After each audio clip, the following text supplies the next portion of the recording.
On est totalement en contradiction. Enfin, je veux dire, quand je dis des études, une contradiction aussi, c'est de la connaissance. Où est l'innovation, pardonnez-moi? Où est l'innovation? Je voudrais continuer sur les transports, pardon. Je comprends bien qu'il y a des arbitrages effectivement de gros sous sur le grand livre, pas le grand livre, etc.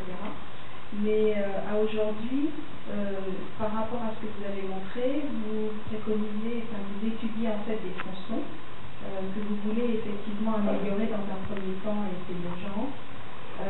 Mais malgré tout, en ce qui concerne justement la connexion de ces tronçons, si ce n'est pas dans 8, quelle est votre proposition ou quelle est votre solution malgré tout quand on veut aller d'un point assez éloigné et pas forcément est-ouest, pas forcément dans la vallée de la Défense, mais si on veut faire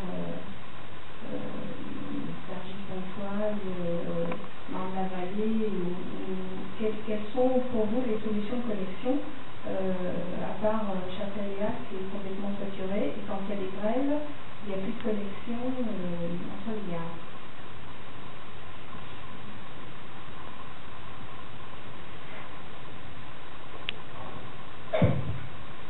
Oui, non, nous on a surtout identifié le premier problème, c'est effectivement à la fois de banlieue à banlieue et puis saturation du réseau radial dans le transport. Alors, encore une fois, moi j'insiste là-dessus, je pense que c'est peut-être une vieille lune de la question urbaniste, tout simplement, c'est de poser les questions des transports pas indépendamment d'un certain nombre des pôles d'activité tels qu'ils existent ou tels qu'il faudrait les renforcer. Donc, je pense que la question de se mettre d'accord sur des pôles qui ne sont pas uniquement des clusters spécialisés, ça aussi c'est un débat qu'il y a avec Constance,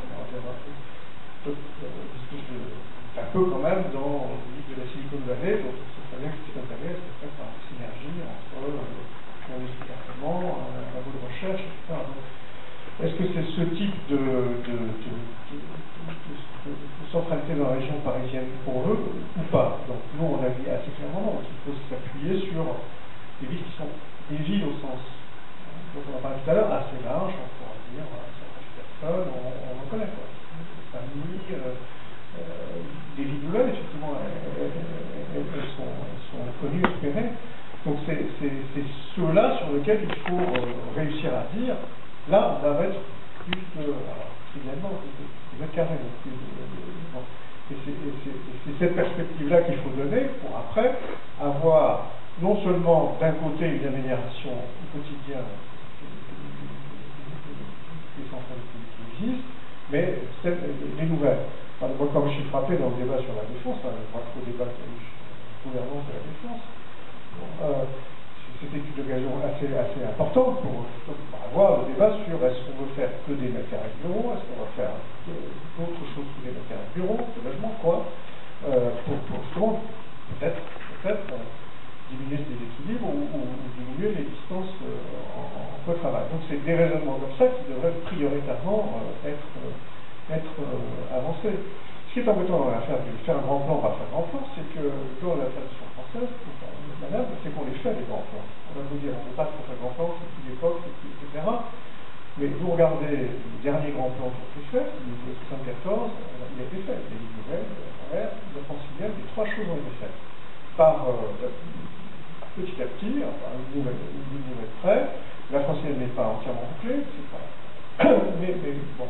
Donc je pense que le problème que nous avons, le retard que nous prenons, ce que j'ai dit tout à l'heure, dans ces quelques mois, c'est de ne pas pouvoir affiner un plan plus visible d'un certain nombre d'objectifs de ces fameuses centralités et d'amélioration générale de l'accessibilité au quotidien assez centralisée par des segments. Voilà, donc je vois bien la difficulté d'opposer l'autonomie sur la visible et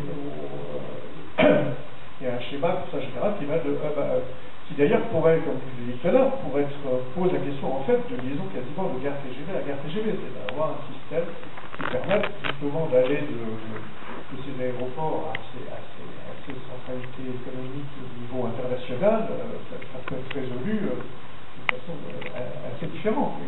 Mais par contre, je pense qu'une des forces de la région parisienne, et on le voit bien d'ailleurs avec avec Londres, par exemple, celle qui était, ou à New York, celle qui était très focalisée sur la finance, on voit bien que c'est une des forces de la région parisienne, c'était d'avoir une diversité assez grande. Et je ne sais pas, le diagnostic là, qu'on retrouve un peu sur la crise de la région parisienne, c'est pas tellement une question démographique, parce que le fait qu'il y ait des gens qui s'en vont, des gens qui viennent, il y a une démographie basse qui est importante, et puis il y a des étrangers qui viennent, et qui